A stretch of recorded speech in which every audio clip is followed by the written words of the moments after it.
আজ পাড়াতে donation camp ছিল, তাই আমরা দুপুর চলে গেলাম ডোনেট করতে। রাস্তায় ভিডিও করতে করতে যাচ্ছিলাম, চলে এসেছি ডোনেট ক্যাম্পে। নাম আগে থেকে দেওয়া ছিল। আমাদের ক্লাবে নিয়ম অনুযায়ী ফর্ম ফিল আপ হচ্ছে।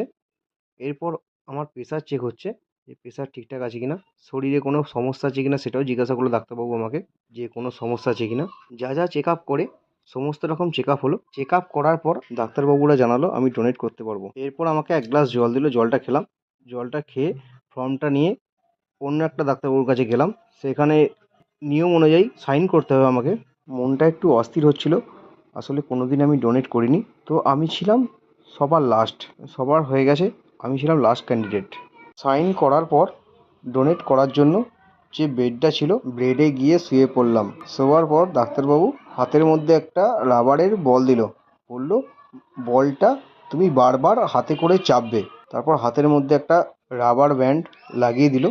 তারপর দেখো বন্ধুরা, আমি ডোনেট করছি, ডোনেট আমার চলছে এবং বারবার বলটা আমি হাতের মধ্যে দিয়ে চাপছি। আমি আগে কোনো দিন ডোনেট করিনি, তাই প্রথমে একটু ভয় লাগছিল আমার, যে প্রথমবার ডোনেট করব আমি। তো তারপর দেখলাম কোনো ব্যাপার না, সমস্ত মানুষের ডোনেট করা দরকার। তাই পাড়া থেকে খুব সুন্দর একটা উদ্যোগ নিয়েছে ক্লাবের কর্তৃপক্ষ। এইভাবে আমরা মানুষের পাশে থাকতে পারি। অসংখ্য ধন্যবাদ জানাই ক্লাবের সমস্ত সদস্যকে এত সুন্দর একটা উদ্যোগ নেওয়ার জন্য। এই ডোনেশন ক্যাম্পে যোগদান করতে পেরে আমার খুব ভালো লাগছে। এই মহৎদান জীবনদান সম্পর্কে আমি যতই বলি খুবই কম বলা হবে। যাই হোক, আমার ডোনেট হয়ে গেছে। ডোনেট করার পর হাতে টেপ লাগিয়ে সঙ্গে সঙ্গে ক্লাব কর্তৃপক্ষর থেকে চলে এলো এক গ্লাস দুধ। দুধটা আমি খেলাম, বললো একটু রেস্ট নাও। রেস্ট নেওয়ার পর আমার হাতে দিল খাবারের একটা প্যাকেট এবং সঙ্গে একটা গিফট।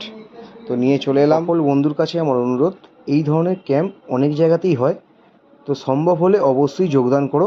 এইভাবে আমরা মানুষ হয়ে মানুষের পাশে থাকতে পারি এবং তাদের সাহায্য করতে পারি। ধন্যবাদ।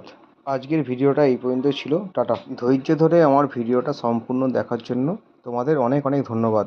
আবার পরে ভিডিও দেখা হবে।